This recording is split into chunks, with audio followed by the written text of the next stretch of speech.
नमस्ते दोस्तों, ये योगी का आत्मकथा में भाग 2 देखेंगे। दलालू लोगों के साथ उनका मिलन। वो कई संतों में मिले जिसमें परफ्यूम संत में शामिल है जो किसी भी वक्त की खुशबू प्रकट कर सकते हैं। टाइगर स्वामी जिन्होंने टाइगर के साथ लड़ाई की और हराया, और लेविटेटिंग के संत बहादुरी महासभा जिन्होंने योगी बनने के लिए अपनी अमीर परिवार को छोड़ दिया। लेखक शंकरी माई जीव से भी मिले ऐसे योगिनी जिनकी उम्र बहुत ज़्यादा थी, और निर्मला देवी जिनको आनंद से भरी माँ की कहा जाता है और जिन्होंने अपने ज़्यादा समय वक्त समाधि में बिताया।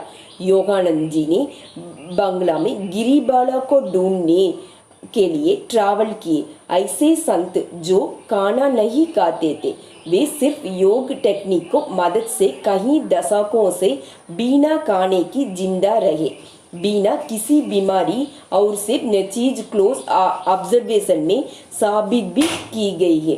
जिनके करीब दोस्तों भी वैज्ञानिक जगदीश चंद्र बोस, रविंद्रनाथ टैगोर और श्री रमन महर्षि भी शामिल थे। भाग 3 पूर्व जन्म के बारे में देखेंगे। यहाँ पर गुरु पूर्व जन्म के कॉन्सेप्ट पर बात कर रहे हैं। उनके कोई टर्म तो यूज नहीं किया, लेकिन रीडर्स के लिए कुछ खास उदाहरण के जरिए इस साइड को आसानी से समझाया है और ये बताया है कि चीज है, एक सच है। ज़्यादातर लोग को जो पूर्व जन्म की कॉन्सेप्ट को पहली बार सुनते हैं वो इसे नकार देते हैं या इसे गलत तरीके से समझ लेते हैं।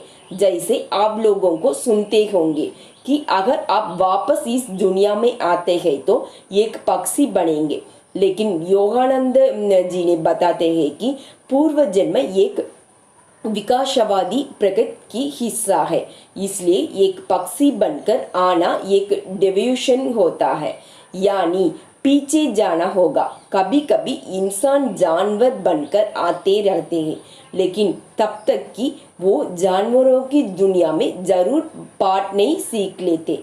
धरती पर दोबारा आना एक शरीर के अंदर योग दर्शन का एक महत्वपूर्ण अवधारण है, और ये कर्म के साथ काम करता है, जो एक बाइबल अवधारण जैसे बोओगी वैसे ही काटेगा पर आधारित है। योगानंद की अवधारण की व्याख्या बहुत ही अच्छी है। वो अपनी पाठकों को समझने में मदद करते हैं कि क्यों उनका जन्म इस धरती पर हुआ है, उनका सच्चा लक्ष्य क्या है और किस तरफ वो इसे हासिल कर सकते हैं। अधिकतर समय नक्षत्र चिंता में पार करने की योगानंद के प्रयास में असुविधा या अपनी संवेदन का प्रबंधन शामिल था।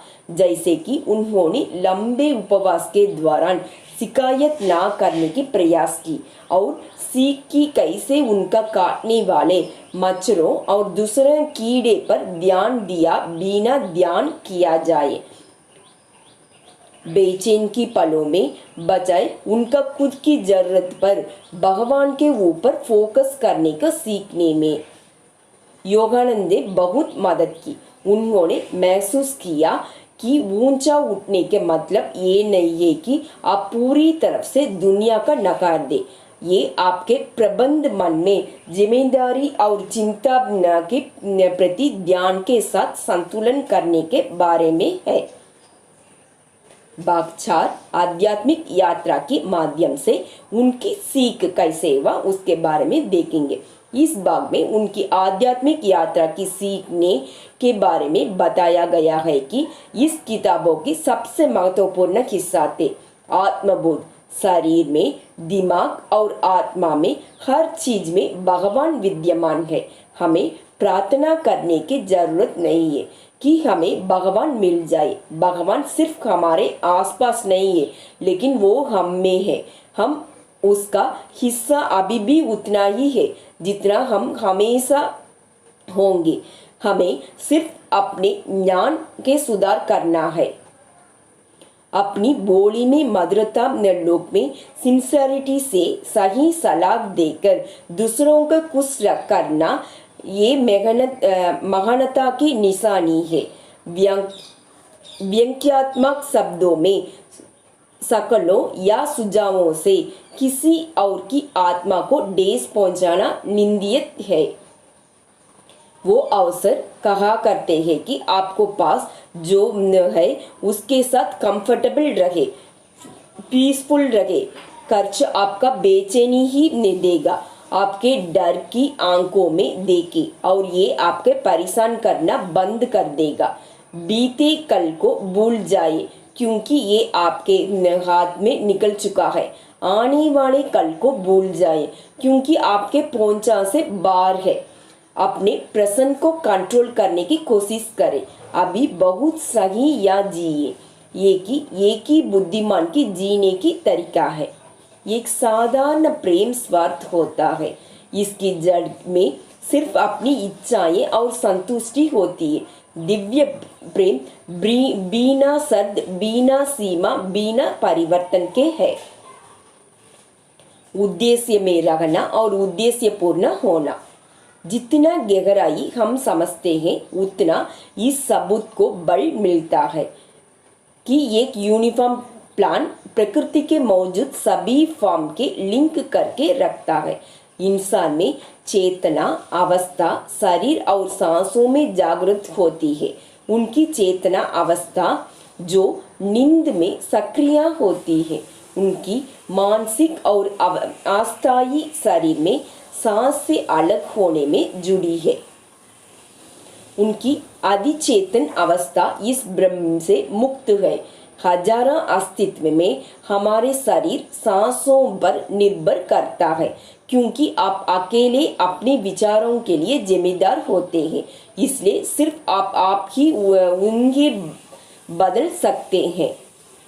सेवा में होना। कुछ लोग दूसरों की नीचा दबाकर आगे बढ़ने की कोशिश करते हैं। इनाम का मन भगवान की सर्वशक्तिशाली चेतना एक जिंगारी है। ये आपका बता सकती है कि जिस भी चीज बहुत ज्यादा इंटेंसिटी होती है, आपका ताकतवर मन भरोसा करता है, वो चीज तुरंत आपके पास आने लगती है। जितना गहरा एक इंसान की सेल्फ रियलाइजेशन होती है अपनी सूक्ष्म वाइब्रेशन के जरिए, उतना ज्यादा वो यूनिवर्स को प्रभावित कर पाता है। आपके दिल में एक चुंबक होती है जो सच्चे दोस्तों को आपके ओर आकर्षित करती है। ये चुंबक निस्वार्थ होती है, दूसरों के बारे में पहले सोचते हैं। जब आप दूसरों के लिए जीना सीख लेते हैं, वो आपके लिए जिएंगे। हमेशा याद रखें, आप किसी से बिलोंग नहीं करते और ना ही कोई आपसे संबंधित होते हैं। इसी बार में सोच के किसी दिन अचानक आपके दुनिया को छोड़कर जाना होगा, इसलिए अपने जान पहचान भगवान से बनाइए। शांत रहे, सही रहे, आप जल्दी ही जान पाएंगे इसी में डलना कितना आसान है।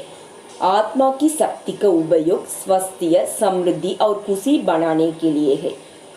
आप अपनी सफलता और असफलता को आपके सोचने की तरीके से हिसाब से तय करते हैं। आप में ज़्यादा मजबूत क्या है, सफलता के विचार या असफलता के विचार। अगर आपका दिमाग सामान्य रूप से नकारात्मक अवस्थाओं में रहता है तो कभी कभी आने वाले सकारात्मक का विचार सफलता के आकर्षित नहीं कर पाएंगे। लेकिन अगर आप सही तरीके से सोचते हैं तो आप अपना लक्ष्य ढूंढेंगे, चाहे अभी आप खुद को अंधेरे में ही क्यों ना फंसा हुआ पाते हो। सकारात्मक सोच के अलावा सफलता पाने के लिए आपके इच्छा शक्ति के साथ लगातार काम करते रहना चाहिए। हर बारी नतीजा आपकी इच्छा शक्ति का एक परिणाम है, लेकिन ये शक्ति हमेशा आपके इच्छा शक्ति का एक परिणाम है, लेकिन ये शक्ति हमेशा सोचते रूपते से उपयोग नहीं की जा सकती है, क्योंकि कॉन्शियस विल के साथ मैकेनिकल विल भी होते हैं।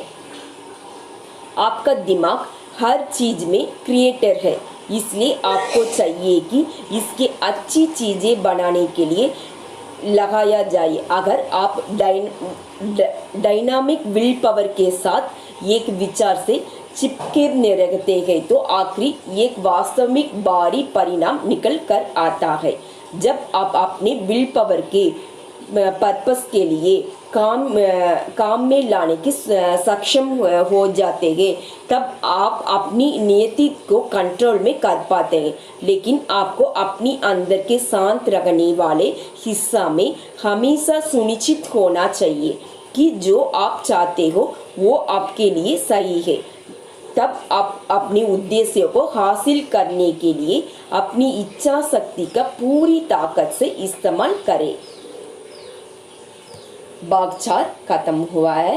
वीडियो को लाइक कीजिए। अभी तक हमारा चैनल को सब्सक्राइब नहीं किया तो सब्सक्राइब कीजिए। Thank you so much for watching. God bless you all. Om Kriya Baba जी नमः। ओम।